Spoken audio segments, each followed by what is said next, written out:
Hello viewers আসসালামু আলাইকুম। সবাই কেমন আছেন? আশা করি সবাই অনেক ভালো আছেন। আপনারা অনেকেই Facebook এ প্রোফাইল ভেরিফিকেশন অর্থাৎ ব্লু ভেরিফিকেশন এর জন্য মাস্টার কার্ড খোঁজেন বা সেরকম কোনো সাইট পান না। আপনার জন্য এই ওয়েবসাইটটি সবচেয়ে বেস্ট একটি ওয়েবসাইট। আপনি চাইলে এই ওয়েবসাইট থেকে একটা মাস্টার কার্ড কিনে চাইলে Facebook এর ব্লু ভেরিফিকেশনটা করে নিতে পারবেন। ঠিক আছে? বা কার্ডটা দিয়ে পেমেন্ট করতে পারবেন। আপনি এই ওয়েবসাইটে কার্ড দিয়ে যেকোনো ওয়েবসাইটে পেমেন্ট করতে পারবেন। যেকোনো ইন্টারন্যাশনাল ওয়েবসাইটেই পেমেন্ট করতে পারবেন এই ওয়েবসাইটের কার্ডটা দিয়ে।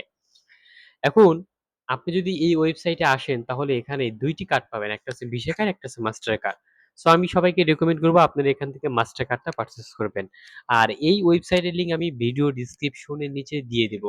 সো আপনারা দেখতে পাচ্ছেন এখানে মাস্টার কার্ড লেখা রয়েছে। সো আপনারা মাস্টার কার্ডে ক্লিক করবেন। সো মাস্টার কার্ডে ক্লিক করার পর দেখেন এখানে আপনি অসংখ্য কার্ড পাবেন। দেখেন এখানে $50 এর কার্ড রয়েছে, দেখেন $50 এর কার্ড রয়েছে, $100 এর কার্ড রয়েছে, $300 এর কার্ড রয়েছে। এগুলো কিন্তু কার্ডের মধ্যে ডলারগুলো থাকবে। এবং $200 এর কার্ড রয়েছে, তারপর হচ্ছে $100 এর কার্ড রয়েছে, Facebook এর অ্যাড এর জন্য $100 কার্ড রয়েছে। আপনার যেটা পছন্দ হয় আপনি সেটা এখান থেকে পারচেজ করে Facebook এ ব্যবহার করতে পারেন। সো এখানে আপনাকে কার্ডটা কিনতে হলে প্রথমত আপনাকে একটা অ্যাকাউন্ট খুলতে হবে। অ্যাকাউন্ট খোলার আগে আমরা আরো কিছু জেনে নিই। আপনি এই সাইটের কার্ড দিয়ে ধরেন আপনি একটা $50 এর কার্ড পারচেজ করলেন। পারচেজ করার পরে ধরেন আপনি এখান থেকে $20 ব্যবহার করেছেন। বাকি ডলারটা চাইলে আপনি উইথড্র করে নিতে পারেন বা তুলতে পারবেন। ঠিক আছে? চলুন আমরা এখানে কিভাবে একটা অ্যাকাউন্ট খুলতে হয় সেটা দেখি। সো অ্যাকাউন্ট খোলা খুব ইজি দেখেন গেট রেজিস্ট্রেশন নামে একটা অপশন পাবেন এখানে ক্লিক করবেন। ক্লিক করার পর আপনার এরকম ফর্ম পাবেন। এই ফর্মে দেখেন ফার্স্ট নেম, লাস্ট নেম, তারপরে কান্ট্রি, তারপর হোয়াটসঅ্যাপ নাম্বার দিবেন আপনার এখানে। আর এখানে আপনার ইউজার নেম, আর এখানে আপনার ইমেইল দিবেন। তারপরে এখানে পাসওয়ার্ড, কনফার্ম পাসওয়ার্ড।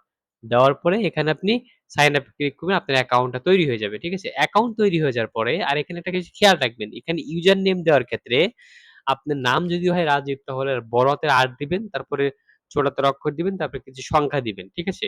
তারপর পাসওয়ার্ডটা আপনারা সেম ভাবেই দিবেন। বড় হাত আপনার নাম, কিছু সংখ্যা, কিছু ক্যারেক্টার দিয়ে সাইন আপ এ ক্লিক করে দিবেন। তাহলে আপনার অ্যাকাউন্টটা তৈরি হয়ে যাবে। সো অ্যাকাউন্ট খোলার পর আপনারা তখন ড্যাশবোর্ডে এরকম একটা ড্যাশবোর্ড পাবেন, দেখাচ্ছি আমি। আপনারা এরকম একটা ড্যাশবোর্ড পাবেন এরকম। সো এখানে আপনাদেরকে ব্যালেন্স 0 দেখাবে যেহেতু আপনি এখানে ডিপোজিট করেননি। ঠিক আছে? সো এখানে প্রথমত আপনাকে ব্যালেন্সটা ডিপোজিট করতে হবে। ডিপোজিট করার জন্য দেখেন এখানে ডিপোজিট নামে অপশন পাবেন। এখানে ক্লিক করে দিবেন। ক্লিক করার পর দেখেন আপনি এখানে ব্যাংকের মাধ্যমে চাইলে তাদেরকে টাকা দিতে পারবেন। আপনার যদি ব্যাংক অ্যাকাউন্ট থাকে তাহলে আপনার যেকোনো ব্যাংক থেকে তাদের মিডল্যান্ড ব্যাংকে টাকা ট্রান্সফার করতে পারবেন এনপিএসবির মাধ্যমে। আর যদি চান তাদেরকে নগদের মাধ্যমে টাকা ট্রান্সফার করতে পারেন। এখানে জাস্ট আপনি টাকার অ্যামাউন্টটা লিখবেন। আপনি এখানে কত টাকা হচ্ছে ডিপোজিট করতে চাচ্ছেন। যেহেতু আমি $50 কার্ড নিবো জাস্ট এখান থেকে $50 এর কার্ডটা ওখানে আ দাম দামটা দেখে নিয়ে আপনি এখানে টাকার অঙ্কটা লিখবেন। ঠিক আছে? কার্ডের মধ্যে কিন্তু ডলার থাকবে। তারপরে কনফার্ম বাটনে ক্লিক করে দিবেন। ক্লিক করার পর এখানে পে নাও তে আসবে। পে নাও তে আসার পর এরকম একটি আপনারা অপশন পাবেন। এখানে একটা নাম্বার দেওয়া থাকবে। এই নাম্বারে আপনাকে টাকাটা পাঠাতে হবে। আপনার যদি নিজের নগদ অ্যাকাউন্ট থাকে, আপনার নগদ অ্যাকাউন্ট থেকে সেন্ড মানি করে দিবেন এই নাম্বারে। সেন্ড মানি করে দেওয়ার পরে এখানে লাস্টের নাম্বার দিবেন বা নগদের ট্রান্সেকশন আইডি দিবেন। দিয়ে এখানে পে নাও তে ক্লিক করবেন। সো পে নাও তে ক্লিক করার পর তারপরে আপনারা আপনাদের যে ডিপোজিটটি সেটা আপনাকে এখানে দেখতে পাবেন যে হিস্ট্রিতে। এখানে দেখতে পারবেন যে এটা অ্যা অটোমেটিক্যালি অ্যাপ্রুভ হয়ে যাবে। যখন আপনার ডিপোজিটটা এখানে কমপ্লিট দেখাবে, তখন আপনি ব্যালেন্সটা এই ড্যাশবোর্ডে দেখতে পারবেন। যখন আপনি ব্যালেন্সটা ড্যাশবোর্ডে দেখতে পারবেন, তখন চাইলে আপনি একটা কার্ড কিনতে পারবেন। কার্ড কেনার জন্য তখন কি করবেন? তখন ড্যাশবোর্ডে যাবেন, সরি হোমে যাবেন সাইটের, হোমে যাওয়ার পর দেখেন যে মাস্টার কার্ড রয়েছে এখানে ক্লিক করবেন। আপনি যে কার্ডটা কিনবেন সেই কার্ডের উপরে ক্লিক করবেন। ক্লিক করার পরে এখানে জাস্ট খালি কার্ড অ্যাক্টিভ নাওতে যখনই ক্লিক করবেন সাথে, সাথে আপনার কার্ডটা কেনা হয়ে যাবে।